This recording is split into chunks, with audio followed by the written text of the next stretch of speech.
All right, welcome to the Success for Life podcast. I'm here with Jon Egan, and today, actually, and I pulled up the wrong image on there because, of course, that's what I after I fixed everything. Let me just get this right.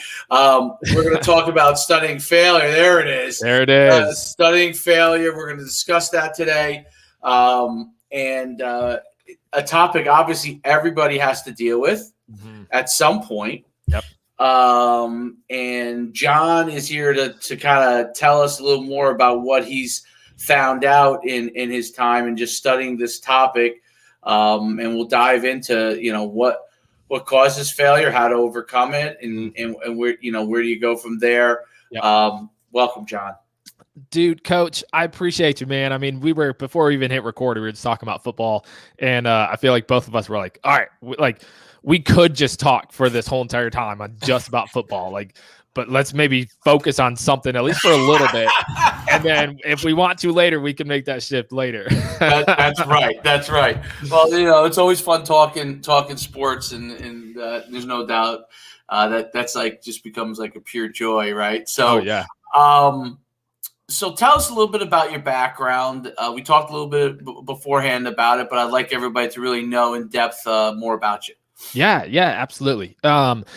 So grew up my whole life playing sports, absolutely love sports. And before I can even remember, honestly, Coach, I was like, man, I want to be a basketball coach. That's my goal. That's my 1A right there, is to be a basketball coach or strength and conditioning coach, one of those. Right. And so I played basketball in high school, was blessed enough to then play basketball in college. And again, with the whole goal of becoming a coach. And then I graduated from college after playing 4 years basketball up at a school up in Wisconsin, and moved down to Greenville, South Carolina, and where I then was a lead basketball skills trainer. And so I was training guys from, little kids, elementary age school kids, to guys who were playing Division I, guys who were playing overseas, and kind of everything in between. And this is like a long roundabout story, kind of where I to how I got to where I am today. And then I got married, and again was the whole goal of like, hey, I'm pushing forward to coach, pushing forward to coach, because I was starting to make some really good connections. And then my wife and I, we unexpectedly got pregnant, which my daughter, she's going to be turning 5 in May. She's the most wonderful thing. She's incredible. I still can't believe she's almost 5. But then that kind of caused like a little ripple in things, right? Of like, okay, what should I do now? So I ended up deciding to, got let go from there, which was tough, and then found just a normal job, like a sales job, and was there for 6 months, got let go from there. And then, and 2 weeks before I got let go from there, my daughter was born. And so my daughter was born, 2 weeks later, get let go. And during this time, in my mind, I kind of started to internalize, because I had now just gotten let go of a job 2 times in a row within a period of maybe 8 months. And so I kind of started to internalize, like, okay, I'm failing at taking care of my family. If I'm failing at that, then that makes me a failure. And so I had this conversation kind of starting to go in my head. So then I'm out of a job for 3 months. Things are tough.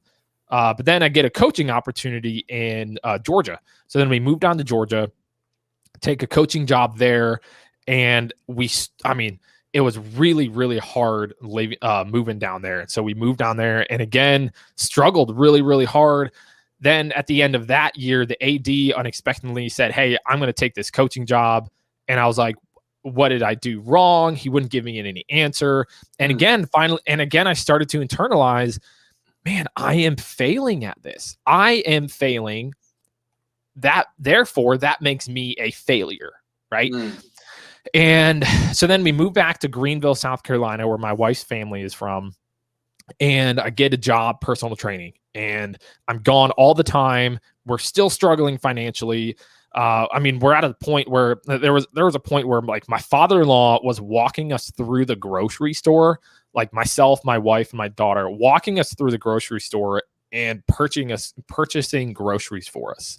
I mean, talk about humiliating, coach. I was humiliated. I was embarrassed. I was like, man, the one job that you guys put on me is to take care of your daughter, and I can't do that. I am failing at that. So again, all these things in my head started to be like, you're a failure, you're a failure, you're a failure. And so I was just then in this pit of like failing physically, failing emotionally, failing financially, failing spiritually. Therefore, I am a failure, right? Like I became that identity. So was struggling with that. Finally, through a lot of like, again, job changes, finally found a job in sales again, just to be able to take care of my family. And I finally started to get out of this mindset because I'm like, this isn't helping anybody. Like me living in this is not doing any good. So I started listening to podcasts, just putting like 10, even if it's a quick trip to the grocery store, putting my headphones in and listening to podcasts. And I started to realize, coach, that these really successful people that we look up to as heroes, they failed a lot and in some really, really big ways, but it wasn't really ever talked about, right? Like we all want to know, okay, like what does Tom Brady do in the morning? Or what did Steve Jobs do? What was his morning ritual? Or Oprah, what was her habits? Like, what were those habits? We all want to know that, which is great. But what I was like, man, I feel like we're missing something. We're missing something so crucial. What did those people do after they failed? How did they respond? What did they even look at failure as? How did they even see failure? And I was like, man, this is so interesting. Like, we're not really talking about this. This is a huge part of success, though. So then I started just realize and see these people, like how they viewed failure, how they looked at it, what they did, how they responded to it. And I was like, boom, that's the key to success right there, is understanding what to do, how to respond, how to react, how to view your mind, change your mind and view failure. That's the key to success. Like that little bit right there is going to totally set you apart from everybody else. Well, failure is a significant part of life, right? You don't fail, you learn, right? So you got to learn from your failures. They happen all the time, and it's how you overcome that adversity. What are some of the things that you've learned from studying this, and that you could share as what people can do to start to overcome those things? And maybe before that, what are the things that contribute to people failing, first of all? Yeah. And then I guess the second part is overcoming that and changing. Yeah, I think so. Let's focus on that first part, right? Like, repeat that again. Sorry, coach. Like you said, things that contribute to them failing, right? Yeah, I think actually it's first and foremost, it's viewing, okay, what is failure to me, right? Like, because like that can be totally different for each person, right? And it can even be like small little failures on a day to day versus really big failures, huge, day to day. It's, okay, my goal was to set, to make 100 dials today for X, whatever it might be. I only hit 50. Okay. That means I failed. I missed the mark, right? Like I did not reach that goal. You could look at it that, okay, that's a failure. But the key is, okay, how do I view that failure? Am I looking at that as, oh, shoot, I failed at that. I didn't hit 50. This is why everything is going wrong because if only I could have done this. And then you start to be like, well, I had this come up throughout the day and this come up. And you start to just come up with all these excuses, which could be totally valid. Like right now, I'm working from home. I've got a daughter who's almost 5. I've got a 6-month-old son, and we're all cooped up in the same house. And so it can be really easy for me to just get caught up in things and come up with these, excuses and whatever it is. But I think realizing, okay, what is failure to me? Like, what does that ultimately mean? And how am I going to now use that failure, that lesson to better myself tomorrow? And I think that's really key, is number one, more than anything, becoming very, very self-aware of like, what is failure to me? Why does it bother me when I do fail? And so being able to ask yourself those questions really first and foremost, that's going to start to like change your lens and help you understand yourself on how to look at failure. And then that's also going to help how you shape success as well. Like those two things, they go hand in hand, failure and success. Like oftentimes people think they're on opposite ends of the spectrum. Man, that's the farthest thing from the truth. Like they are the same. They're two sides of the same coin, failure and success. And so being able to understand one is going to help shape the other one as well. And from a learning standpoint, now where do you go from there? So you failed, you got to pick yourself up. What do people have to do? What have you done that's helped? Yeah. So two things. One, again, being very self-aware, but then also reflecting, spending time reflecting. And that doesn't have to be like, for 15 minutes, I sit alone in a room all by myself where it's completely quiet. Because, man, if you're anything like me, gosh, trying to do that for like 2 minutes, like that's tough enough, right? But I think for me, and this is something that I've done even without even thinking about it, heck, since I was college, is at the end of the day, I'm laying down in bed and I just reflect on the day. I just reflect and I say, okay, like, where did I fail today? Where did I fall short? Okay, what did I learn from that? And then how will then I use that new knowledge? How will I then use that to make tomorrow better? And putting yourself in positions to fail, putting yourself in positions where you are uncomfortable, that's going to help you grow as a human being, even if it's something super, super, super small, so minuscule, but you're failing at it, you're falling short of it.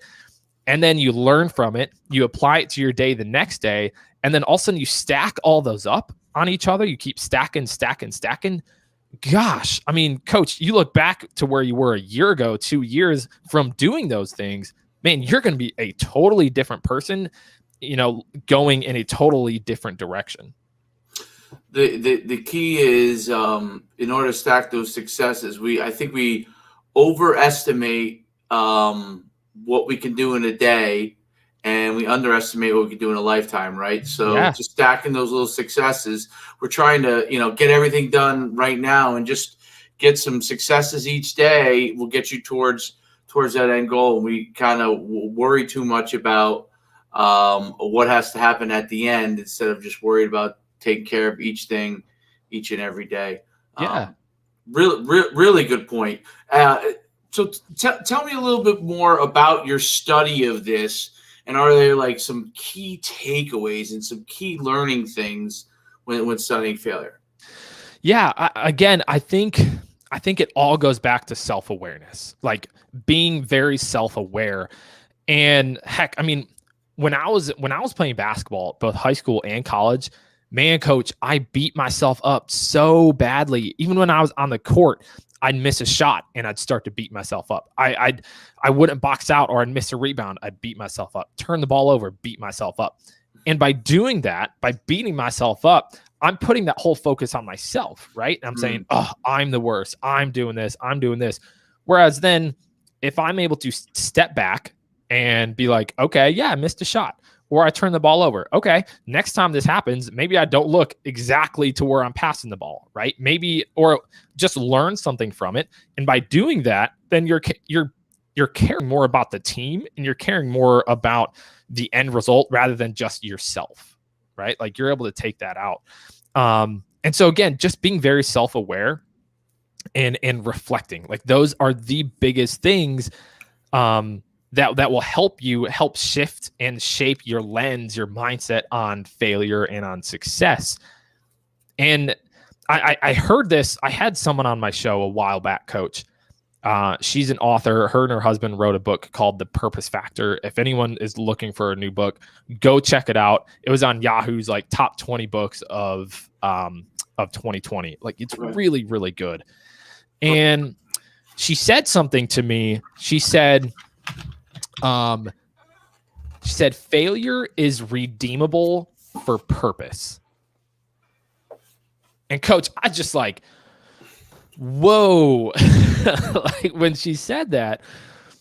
And I absolutely loved it, because that if we're able to see failure as it's redeemable for purpose, then it kind of takes the end result out of it. Like it Right. really helps you focus on the process of it, because no matter if you fail or you succeed, as long as you're learning from it, that's okay. And even your failure can help somebody else learn from it. And that's redeemable for purpose. And so being able to see failure as, man, I'm not so focused on the end result. It's all part of the process. It's all part of it. Like it takes the pressure of, oh, I got to succeed. I got to succeed. I got to succeed. I got to succeed. It's like, yes, you do. Like you don't want to string 12, 15, 100 failures together, right? Like you need to be successful, but don't get so bogged down in each and every failure. Yeah, I think that being hard on yourself, and some of the most driven people, that's the issue, is they're so hard on themselves that when they fail, it's hard for them to gather themselves. They're expecting perfection, and we're not searching for perfection, because perfection is impossible. You're looking to do the very best you can, and then adapt when that doesn't work out, and then do the very best you can again. I think that's the key. And I think, what do you think about, like, so the self-awareness, I think, is a key part of it. Does self-awareness help you with, let me think of the best way to put this, your conscious understanding of putting something that goes wrong into a box and then not compartmentalizing it versus letting it become all encompassing? Like you realize, okay, this happened and I contributed to it in this way, or someone else contributed to it as well. Being able to compartmentalize that, being self-aware of what you did and then what others have done, and then figuring out what the best solution might be there. So I think that's an important part of it. And I think it's really, really critical. So what do you think about that? I mean, where do these things tie in? Like, is compartmentalizing failure? Is this part of the process? Yeah, I think where self-awareness really, really steps in and helps you is that, one, it helps you not identify as a failure, because you're able to just you're able to understand that, okay, you're almost able to take yourself out of it. Like you're almost able to step back, and really helps you understand that, like, okay, yes, I failed. Why did I fail? Why does it bother me when I fail? What am I going to learn from this failure? And the thing is, coach, it's not, I'm not saying, and I hope people don't take this away. I'm not saying that like we should overly be like, yeah, woohoo, I failed. Yeah, like this is great, right, and be excited about it. Or like, you know, like I said earlier, you don't want to string together like 10, 15, 20, 30 failures. Like you need to string some successes in there. Like, or else, like if you're a business and you just fail, like you're going to shut down. Right. Or like if you're playing sports and you just lose, that coach is going to lose his job. Like, like that's going to happen. But what I am saying is that where self-awareness can step in is that, again, you're able to take a step back from that current situation and say, okay, what did I learn from this? Why does it bother me when I fail? Am I embarrassed about it? Do I feel like I'm being judged from it? And you're able to just like ask yourself these questions. And by doing that, then you start to realize that, like, man, like, okay, maybe this isn't as big a deal as I thought it would be. Or in the sense of like, okay, again, you ask yourself, okay, what did I learn from this? Oh, I learned this. Or maybe like, okay, you try to start a business, right? And you try to open up a gym and it's just not clicking for you. Whatever it is, it's just not clicking. And you ask yourself like, man, why is this not clicking? Why is my gym failing? And you could ask yourself and realize like, I actually don't like this part of the gym, or actually hate this part. And then by doing that, then you can either maybe bring someone else in on your team who does like that part, or heck, you could even just say, nah, you know what? I'm just going to shut this down because I really don't like it as much as I thought that I did. And again, like that's where self-awareness helps you, is that it helps you realize what you've learned from it, how you can then apply it to the next day, to the next situation, just by asking yourself those questions. Like taking 2 minutes at the end of the day when you're laying in bed and asking yourself those questions will just, again, it's minuscule, but man, it's going to make all the difference. Yeah, I think absolutely. I think a huge part is, and we talk about, you can't string together a bunch of failures. How do you accelerate the learning process? Do you have any tools for that, accelerating the learning process so you fail less, or they're smaller failures until you get to the successes? What is? Well, I think that right there is where.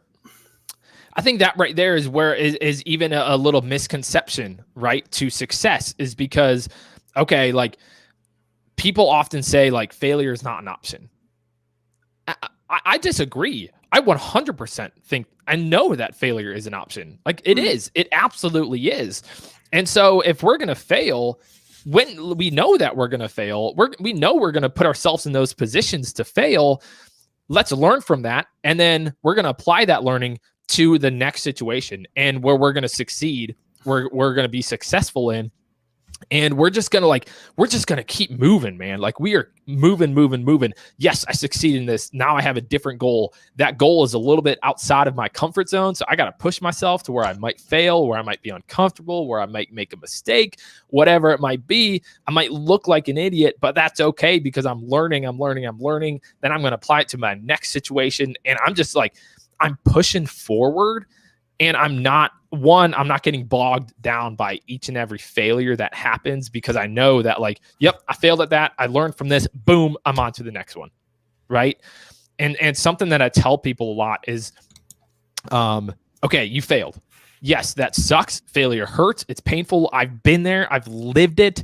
My family has lived it, and it sucks. So do what you need to do in the sense of, sit in that failure, sit in that pain, whether it's 5 minutes, whether it's an hour, heck, whether it's 24 hours. But during that time, you set a timer for yourself. You set a timer for 15 minutes. For those 15 minutes, you're going to sit in that pain of failure. You're going to sit in that pain of whatever it might be. And you're going to really dive into it. And you're really going to try to understand it. And you're really going to ask yourself those tough questions. Once that timer goes off, though, boom, it's done. It's behind you. You learned from it. You're on to the next one. And you don't sit in that failure anymore once that timer goes off. Like you are just continuously moving forward. So I think that's the biggest thing right there, Coach, is just understand that you are going to fail. And when you do, try to just ask yourself those questions and move through those as quick as possible. And then you're applying that to your life, and you're, again, trying it again. This time you're going to succeed at it. Okay, what did I learn from that success? Boom. Now you're going to move on again. You might fail again, and that's okay. Ask yourself those questions. Boom, boom, boom, boom, boom. I'm going to succeed. Boom, I'm going to succeed again. Boom, I'm going to fail. I might fail 2 or 3 times in a row, but that's okay. What am I learning? What am I taking away from it? Boom, I'm going to succeed. And again, you're just moving. You're just continuously striving and moving forward and improving. Last question, mentorship. Where does mentorship fall into all this and help you in this process? Mentorship. That's a great question, Coach. I think having a mentor helps you realize, like someone who's been there before, someone who's done it before, helps you realize that like those failures along the way, again, like they're going to happen, right? Like they are going to happen. Those losses along the way are going to happen. And having someone who's been there, who's walked in those shoes will help you talk through that. Like, hey, like this is okay. It's all part of it. What did you learn from it? And then able to help you verbalize it. able to ask you those questions and then able to help you kind of work through the process of it. So I think being able to have a mentor that can ask you those tough questions is absolutely huge in helping you understand that, yeah, losses happen, failure happens, but what did you learn from it? Why did that happen? And let's just keep moving forward. How can you apply it to the next situation? Yeah, I think someone else's experience certainly can help you, especially accelerate the learning process. Well, I really appreciate you coming on today. It was great having you. I learned a ton. Tell everybody where they can find you, find out about you, get in touch with you. Yeah. So my podcast, Studying Failure, you can find it wherever you listen to podcasts, Apple, Spotify, Audible, Stitcher, wherever. You can also go onto my website, studyingfailure.com, Instagram, Studying Failure. And yeah, that's those are kind of the hubs. Cool. What did you say? Studyingfailure.com? Studyingfailure.com. Yes, sir. And do you do like any coaching with anybody or anything like that? Or what is it? How do you make the living? Yeah. Obviously, all this is great, so.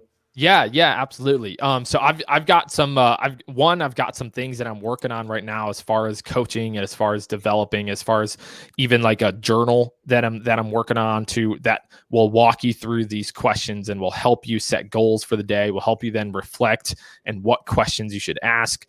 So I'm working on that. So I've got a number of things that are in the works right now. That'll be coming out. So if you head over to my website, studyingfailure.com, and again, and just there's something that you can download on there called download from learning from famous failures. You can download that, and then that'll kind of keep you in the loop on anything coming up here shortly, actually, that I'm working on. Perfect. So go to studyingfailure.com. We'll put that in the show notes.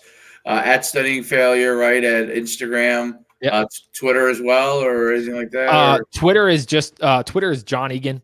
Twitter is just my name. Okay. That's where I live, brother. Awesome. Well, another great episode of Successful Life Podcast. Thank you, Jon, for coming on the show. You guys can, if you like these episodes, subscribe. I don't understand the YouTube algorithm, but I guess this is what you're supposed to say at the end of every podcast. Probably at the beginning, I probably should have said it as well. But like and subscribe. Follow Jon Egan. Follow me at Coach Schuman everywhere you can search. You can find it there, and you can go and listen to it if you want to listen to it again on iTunes, Spotify, you name it, it's on there. And thanks, Jon, for being on the podcast. Coach, appreciate you coming on, bringing me on, brother. I appreciate it. It was a lot of fun. My pleasure. Yes, sir.